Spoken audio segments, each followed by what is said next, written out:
Welcome to Pontification Nation. I'm your host, Ricky Skittle, coming to you live, as always, from my mother's basement. Today, we're going to talk about Bob Mueller. Bobby Mueller! And the Mueller investigation, how it's a sham, but not for the reasons that you may think. First, I'm going to tell you a story. In October 2017, JP Morgan Chase CEO Jamie Dimon was at an investor conference in Europe and said that Bitcoin was a scam and a fraud, and that any JP Morgan trader caught trading it would be terminated. Also, in October 2017, 4 days later, after Bitcoin crumbled 20% due to those statements from Jamie Dimon, JP Morgan traders made huge investments in Bitcoin in Europe. And in February 2019, JP Morgan created JP Morgan Coin, and the rest will be history. What does any of this have to do with Bob Mueller? Bobby Mueller! Well, it doesn't. But it does teach us that sometimes when people in power make statements, there's more to the statement than meets the eye. Jamie said this. The world believed he was saying it because he believed it, and it was like, his opinion, man. When in reality, he wanted a lower price for his traders to buy, so he crashed the market, which was legal because he's in Europe and Bitcoin markets are widely unregulated. So when we look at everything about Bob Mueller, we have to look at it as there's more than meets the eye. And you can't take anything at face value. You must question everything. And when you question everything, you will find what I believe to be the answers of the truth of what is going on here. But let's ask Joe DeGeneva what he thinks. This is from yesterday at talk radio show in D.C. about Bob Mueller's investigation. Minutes interview? Well, this has been fairly obvious for almost 2 years that this was a fake investigation. Anybody who's ever been a federal investigator knows that this was a joke from day one, and it's all been an outrageous plot. Okay. So Joe is on record that this is a sham and a joke from day one, and this is not how investigations are done. So now that we understand that and believe that, he believes it for different reasons than I believe. I believe that there's not many people out there that believe exactly the way that I think. There's a lot of argument about white hat, black hat, gray hat, who Mueller is, what he's doing, and why he's doing it out there. I believe that I come to the table with something that is different than anything that anyone else is saying. But in order to understand what I'm going to talk about, we have to understand Donald Trump and his use of leverage. Donald Trump works in this area. This is a seesaw, essentially, right? This is how you learn about physics, right? So Donald Trump, it works in here. He is the fulcrum. And then he applies leverage to accomplish his goals. And you can see this everywhere. You could see it in North Korea. You could see it in China. You could see it in the USMCA negotiations. He takes a position in the fulcrum area and he uses leverage. And by using the leverage, he has to expend less energy than would normally be necessary to accomplish the same goal. He gets stakeholders to do things they wouldn't normally do because of the leverage being applied. Well, albeit sanctions, trade, whatever, by him to the situation at hand.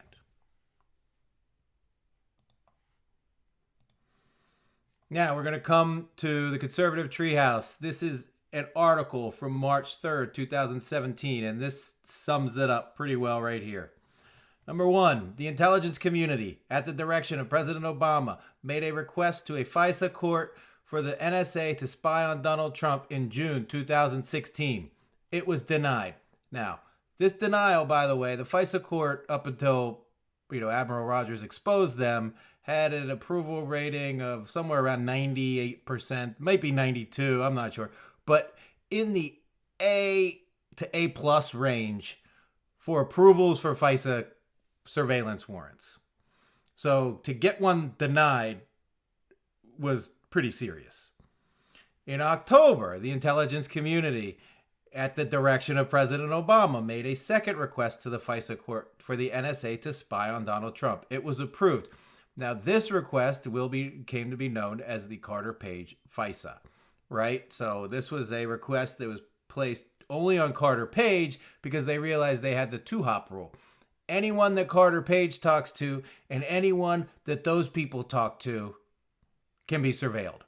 So by talking to Jeff Sessions, they could surveil. Well, Carter Page talking to Jeff Sessions, who was his direct supervisor in the campaign, I guess, they would be able to surveil Donald Trump. At around the same time, October, as the second request to FISA, Defense Secretary Ash Carter and DNI James Clapper tell President Obama to fire NSA Director Mike Rogers. A week after the election, Mike Rogers makes a trip to Trump Tower without telling his superior, James Clapper, which brings about new calls for President Obama to dump Mike Rogers. Occam's razor. This is a problem-solving theory that states that the simplest solution is usually the right one. NSA Director Admiral Rogers didn't want to participate in the spying scheme, which was the baseline for President Obama's post-presidency efforts to undermine Donald Trump insurance policy and keep Trump from digging into the Obama labyrinth underlying his remaining loyalists. After the October spying operation went into effect, Rogers' unknown loyalty was a risk to the Obama objective. 10 days after the election, Rogers travels to President-elect Trump without notifying those who were involved in the intel scheme. Did NSA Director Mike Rogers wait for a skiff to be set up in Trump Tower and then notify President-elect he was being monitored by President Obama? This seems likely. Now, okay, Ricky, maybe that happened. We have no idea what happened in that meeting with Admiral Rogers. How can you even tell me that he told Trump that they were spying on him?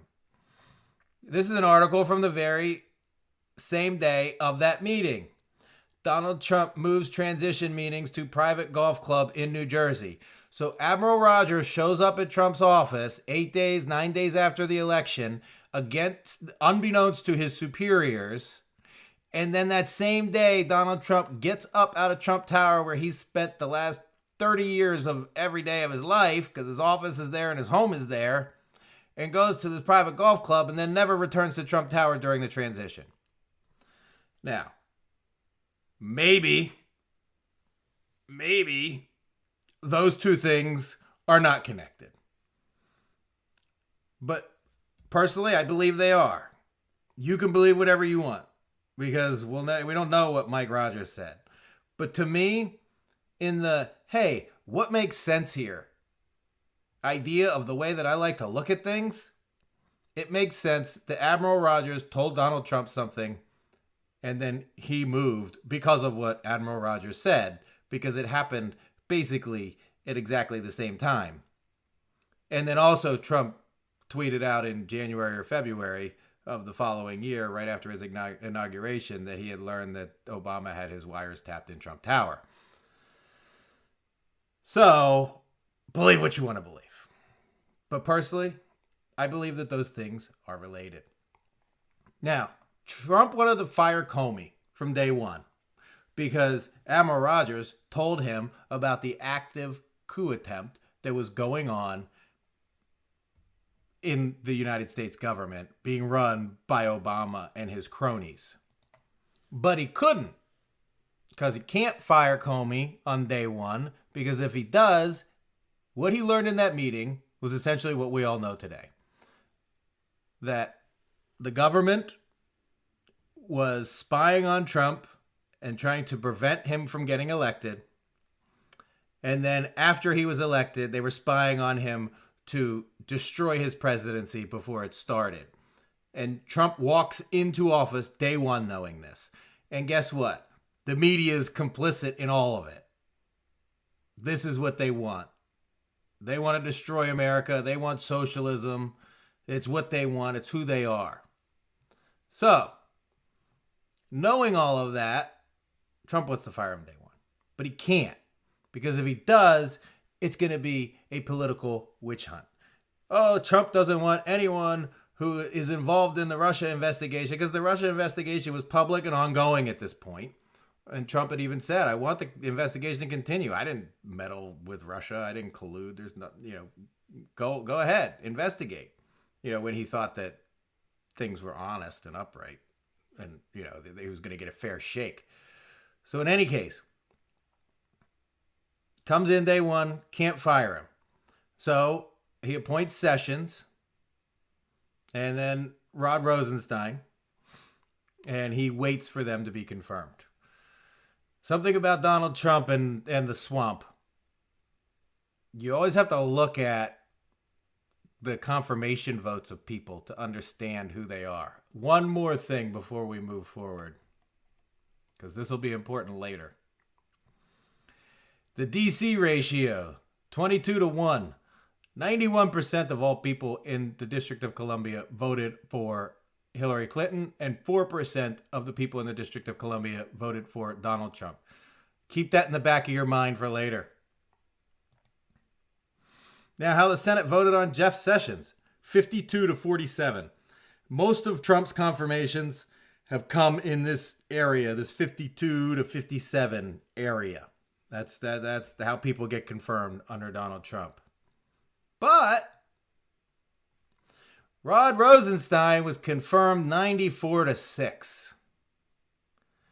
Anytime anyone is confirmed by that type of number in this day and age to serve under Donald Trump, you must be suspicious of that person from the get-go immediately.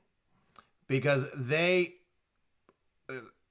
that's where we're at, essentially. The Democrats can't vote for anybody that they think is going to help Donald Trump achieve his goals, because that is bad for them, because they want their power back. So he waits for them to be appointed, and then he brings in the two of them to his office because he wanted them to write an explanation as to why he should fire Comey. Because Trump knows that he can't fire Comey. He knows that Sessions can't fire Comey. But Mr. 94-6 can fire Comey.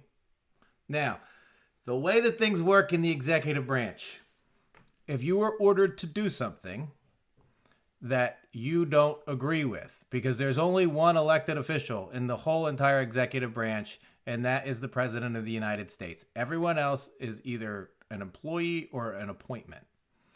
So the boss is the president. And if you're asked to do something that you don't want to do, then you resign from your post. Rod Rosenstein was appointed as the U.S. attorney in Maryland in 2005. He has worked through, this was his third presidential administration. He has worked through many more when you count his whole time at the Department of Justice. And he understands the rules and what you do and what you don't do. So whenever you read about Rod Rosenstein getting upset that Trump used this memo to fire Comey, what did Rod Rosenstein think Trump was going to do with the memo?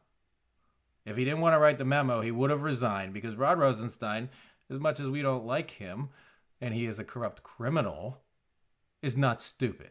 He's actually very smart. Smarter than probably most of us. Now, that being said, doesn't mean that he is a good person. So, explain and writing the case against Comey. The president's firing of James Comey consumed Capitol Hill's attention. Democrats slowed committee business in the Senate to protest the lack of an independent investigation into Russia's election meddling, and Republicans saw rifts emerge as more questioned the president's decision. Now, when Trump fires Comey, what does he think's going to happen? Nobody's going to call for a special counsel to investigate Russia? No. He thinks that people will do that. That's why he fired James Comey, because he wanted a special counsel investigation so that he can ensure that justice was properly served, because Trump is a law and order person. He doesn't have two sets of rules for people like the previous administration did. Everyone gets held accountable to the same standard, the same judicial standard. Now, fires Comey. 8 days later, Bob Mueller appointed special counsel by Rod Rosenstein. Now, if you listen to media reports, this was done behind Trump's back. He didn't know this was going to happen. So let's continue on with that assumption. And let's talk about Bob Mueller and who he is. Bob Mueller is a corrupt criminal. Rod Rosenstein, corrupt criminal. Bob Mueller, corrupt criminal. Are we starting to catch a pattern here? The people who are involved in overseeing and supervising the Russia investigation are corrupt criminals. So here's a list of some crimes that he committed. Point man on anthrax was accused of misconduct in the Ruby Ridge standoff, accused of leaking information about the anthrax probe to help the FBI politically. Mueller sought and received funds from Russian oligarch Oleg Deripaska to oversee an FBI effort to retrieve an American in Iran. We couldn't go into Iran and we couldn't spend money there because of the sanctions. This Russian gave $25 million and tried to extract a spy from Iran for Bob Mueller. And the Russian also happens to be entwined deeply in the Russian probe. He protected mobster Whitey Bulger, conspired with Comey to help Comey assume the role of AG while Ashcroft was hospitalized so they could obstruct an anti-terrorism domestic surveillance program. Mueller, while serving as a U.S. attorney in Boston, once tried to entrap a defense attorney.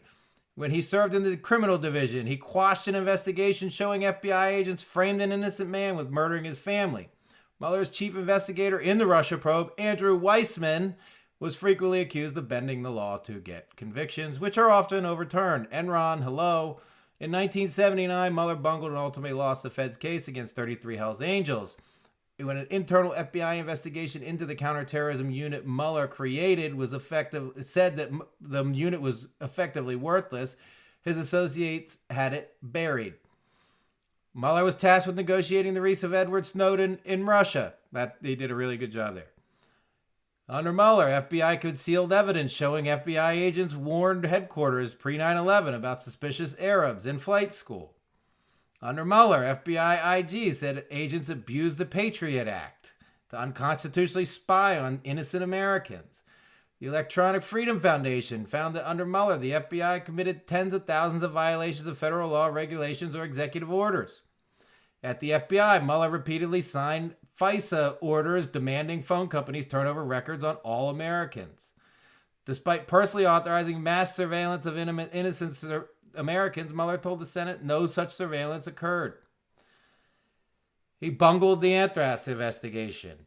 He's accused of using the Russia probe to cover up FISA abuse in the Obama administration.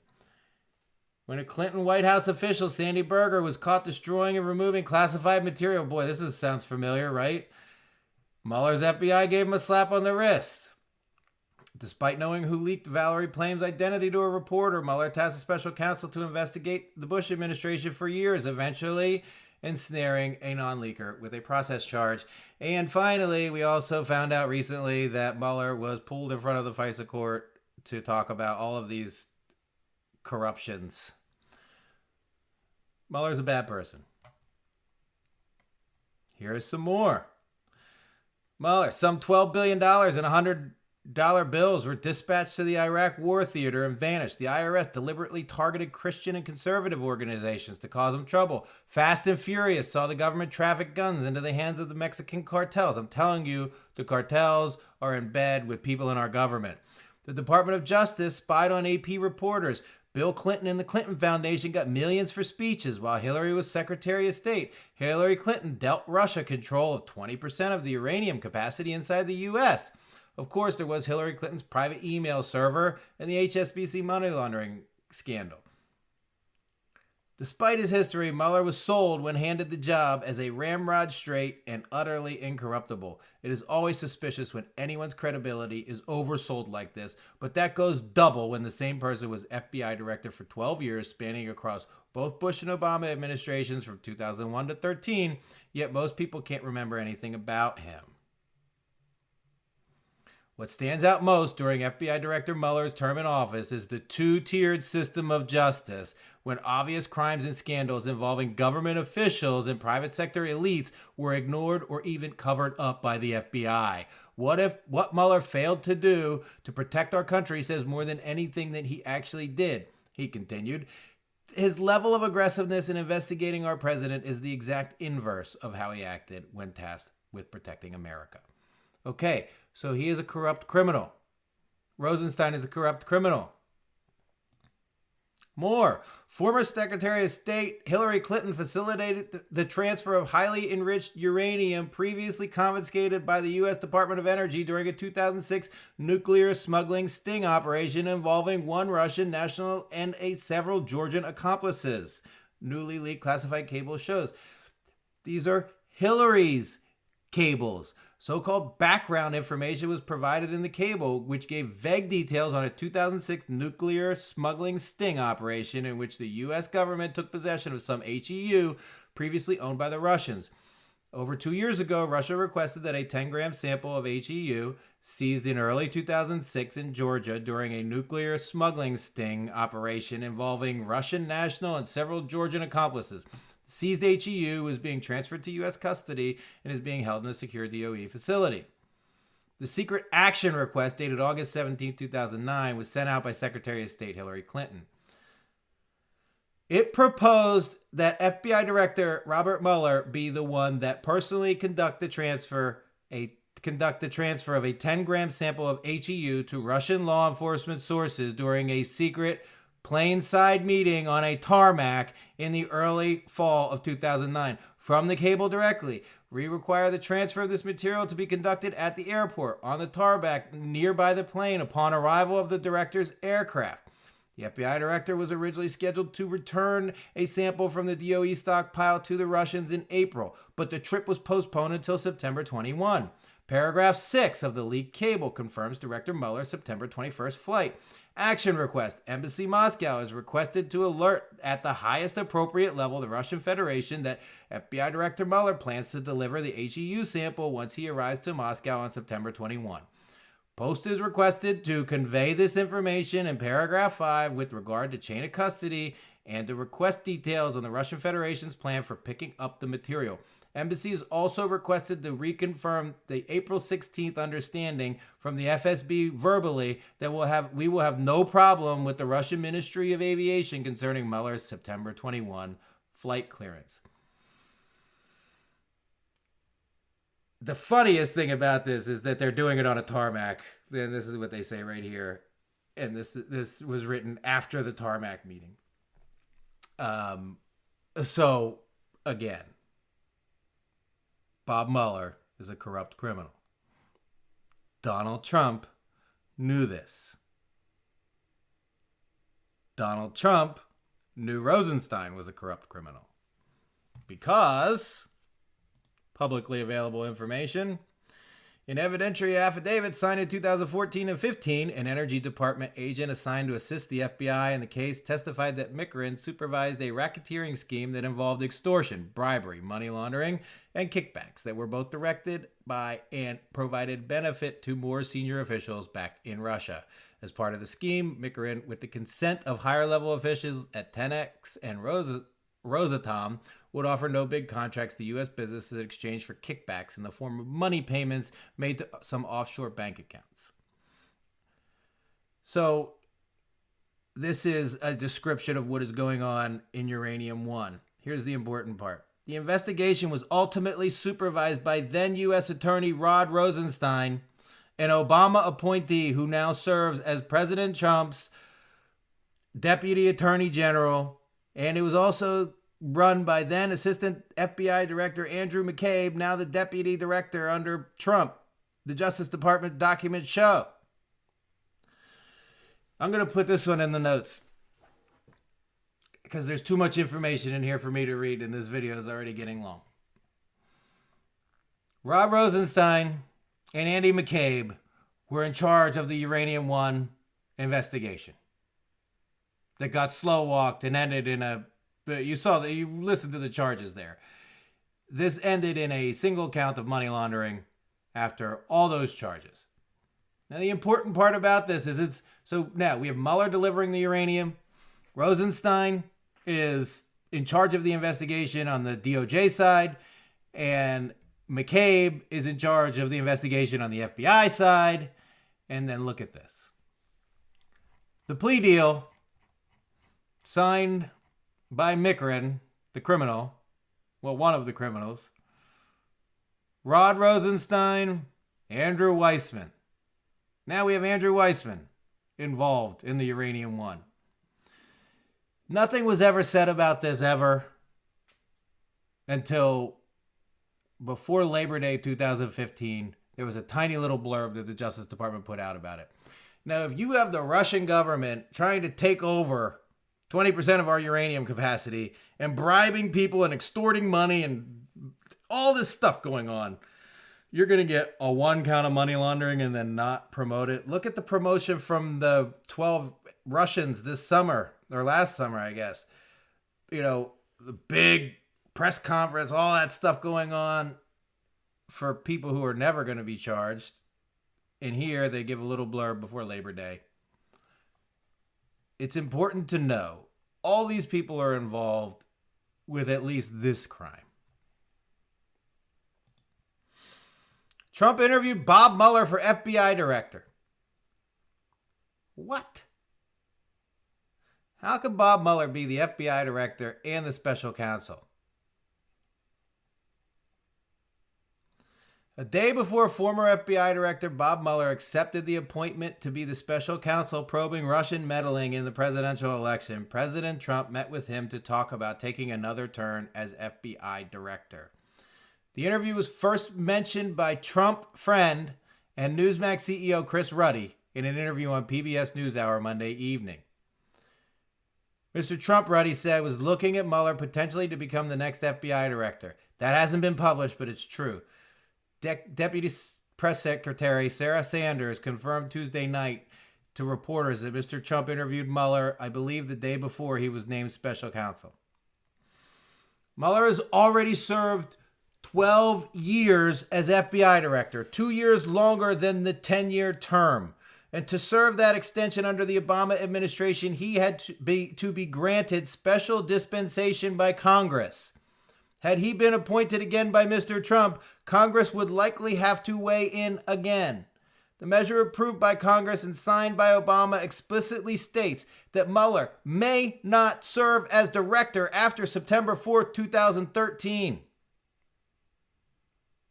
Ruddy argued Mueller should not have taken the job of special counsel because he was under consideration for the other position and had the private meeting with the president. It's important to understand this piece because it was President Trump's friend, Chris Ruddy, who came out with this information. He was with Trump that day and then left the Oval Office and went straight to PBS and said that on PBS.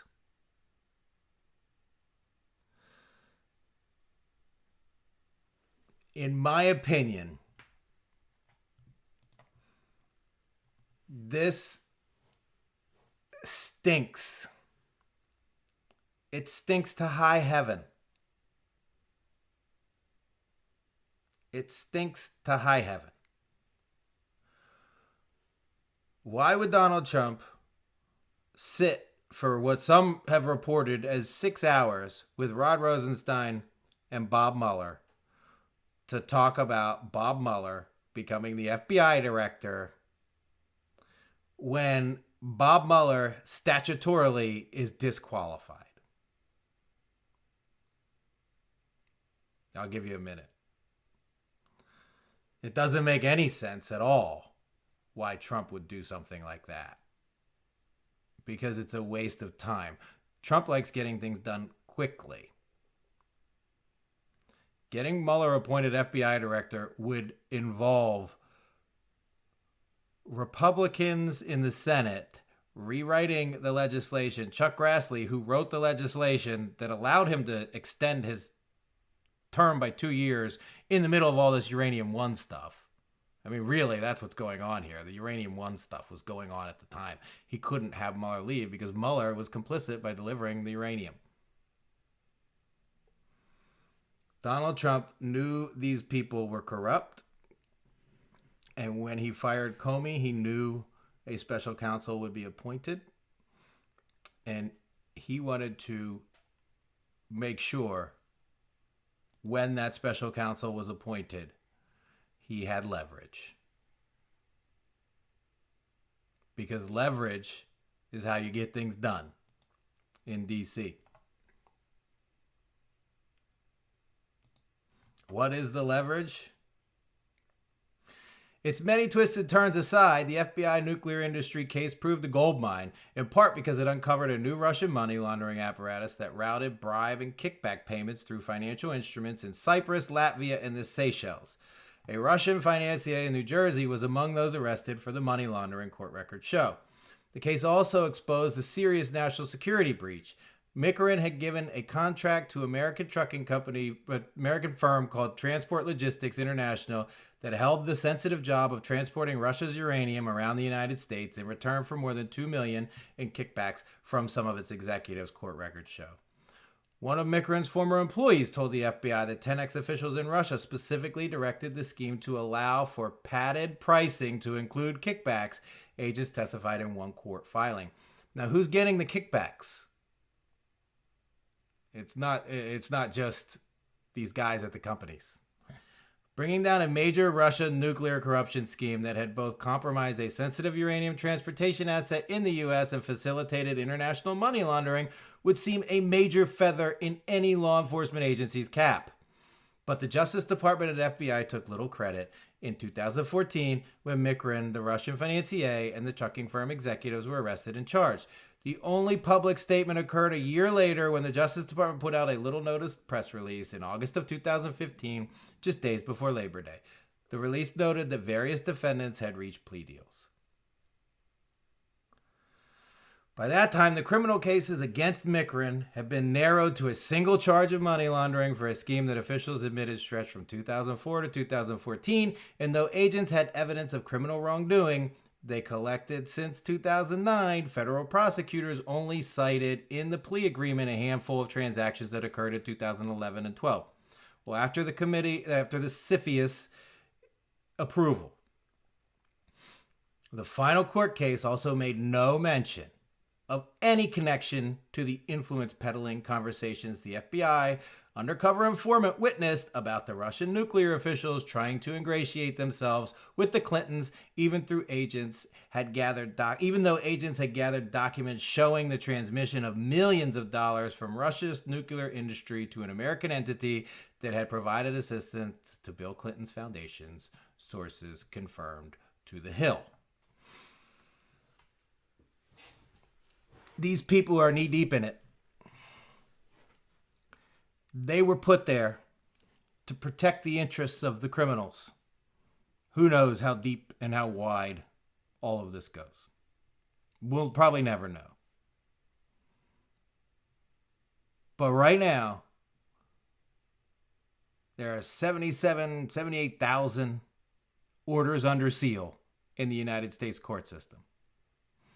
The most that there ever were was back in the 70s during the Mafia takedown, about 1,350. People who argue against the orders under seal will say they're not all indictments. There's search warrants, there's all kinds of other stuff. But in the natural course of things, when you get a warrant, the documents become unsealed.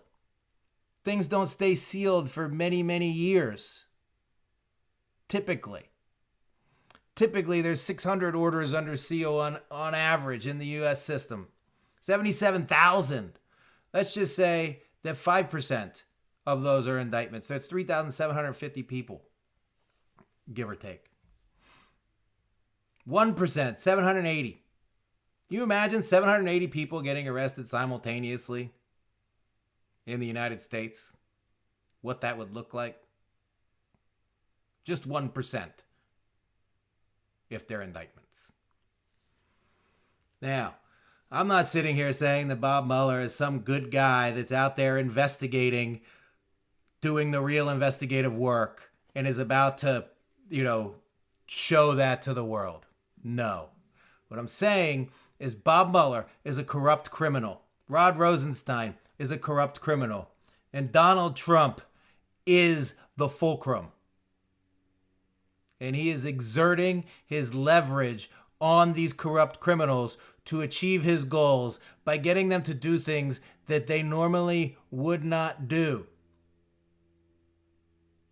Here's how the conversation went in the Oval Office that day. Bob, Rod, how you doing today? Good, Mr. President. Well, let me tell you something. We have a big issue. You guys are corrupt criminals. Here's why you are corrupt criminals.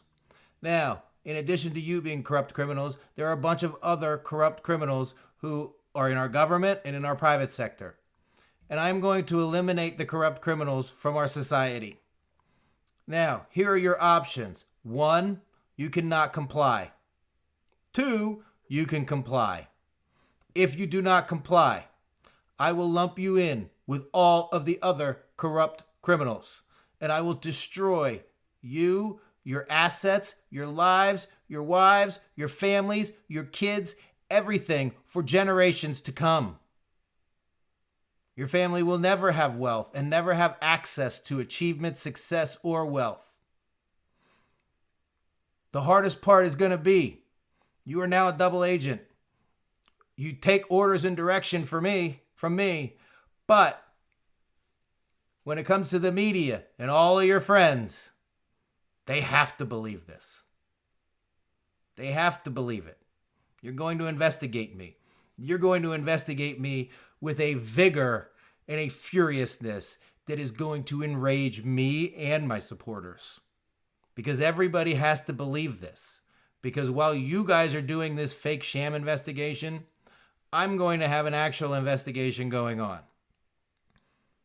And when that actual investigation is getting ready to close up, you will then be getting ready to close up. My signal will be that I will fire Jeff Sessions. That is when you know that it is getting about time for you to start closing up shop. Once I appoint the new Attorney General, Rod, you will be fired. And you will go off into the sunset and never speak of any of this again. Bob, you will submit your report to Rod before he is fired. I will take care of the rest. Everything you know is a need to know. The only thing you do is directed by me.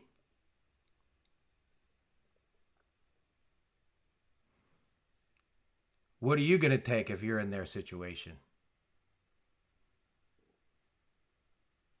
What's your deal? There is no way that Donald Trump could have ever accomplished what he wanted to accomplish if he wasn't being fully investigated in a very serious and real way so that the media can be entertained. Why do you think Trump always says that the media is going to endorse him? Well, the New York Times will endorse me in 2020, I'm sure. Because he knows Donald Trump has everything. The NSA collects every single piece of electronic data ever taken. They have all, if there was a Russia hack of the DNC, they have all of that information. There wasn't, but if there was, they would have all of that information. They have all of the information on Hillary's server. They have everything. It's the NSA. For the exact reasons that we just talked about, the surveillance programs. There are most likely FISAs issued on a lot of other people. Because if you're going to go after a corrupt criminal cabal, do you tell them you're coming? Do you leave a note on their door, say we'll be by tomorrow to have a chat? No.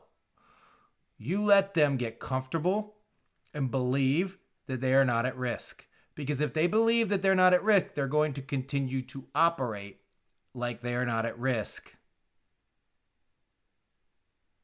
Does that make sense? This is complicated, very complicated. I could talk for hundreds of hours on this, and there's still another video because I haven't even gotten through half of what I want to get through, but this one is already 40 minutes long.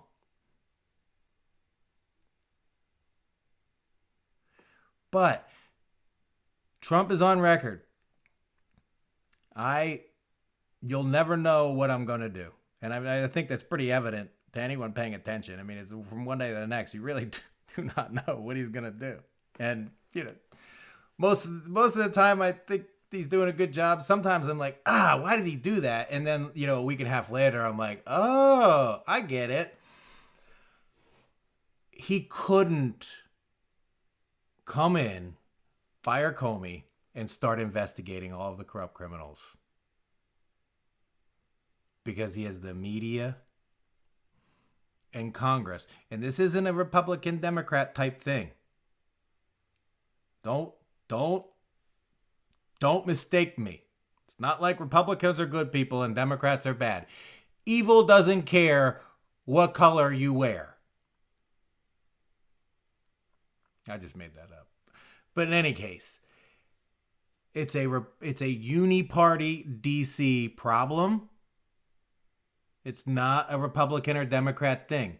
So if he would have come in, fired James Comey, and started investigating everybody that committed all of the treason and atrocities during the election and continues to do so to this day, he would have never been able to complete that investigation in a way that would actually get convictions and solve the problem, because the media wouldn't allow that.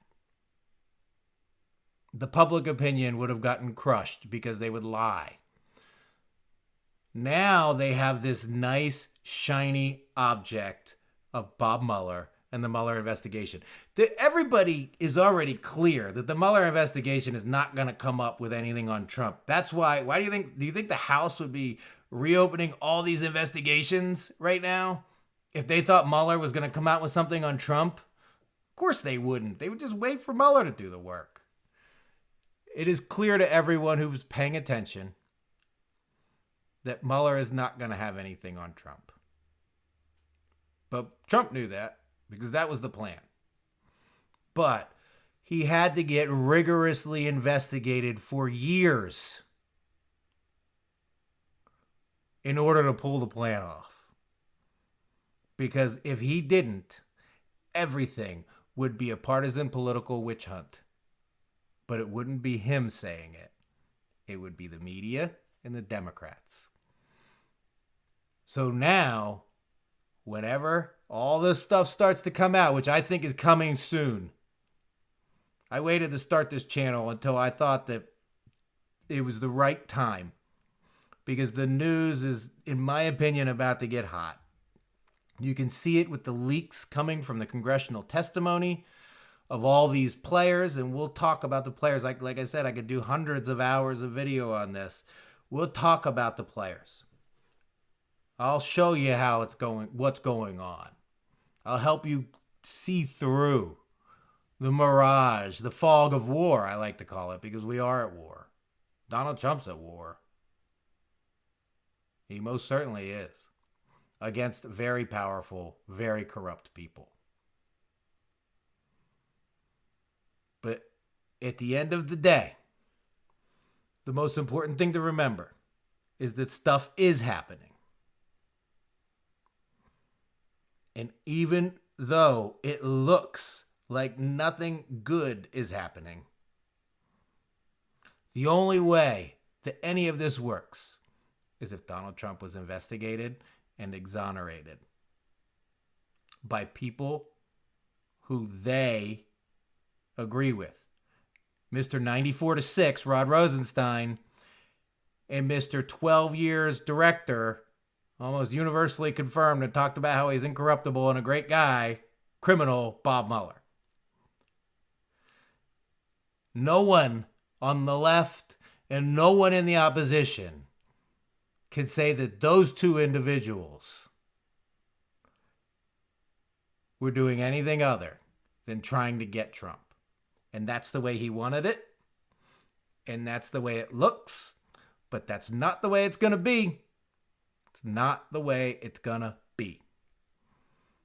Thanks so much for listening. I know this is a long video. The next one's probably going to be long too. If you haven't yet, come to the landing page, hit the big red subscribe button, click the bell for notifications so you know when we post new content. Because the content is going to be coming. And if you like what I've had to say so far, well, you're going to continue to like what I have to say. Because we're going to get into the nuts and bolts of this. This is very big picture, 30,000 foot view. Bob Mueller and Rod Rosenstein are corrupt individuals. Donald Trump wants to save this country. The only way he could have done it is if these people who are corrupt and criminals, who other people believe, investigated him first and exonerated him. And after that, it's off to the races.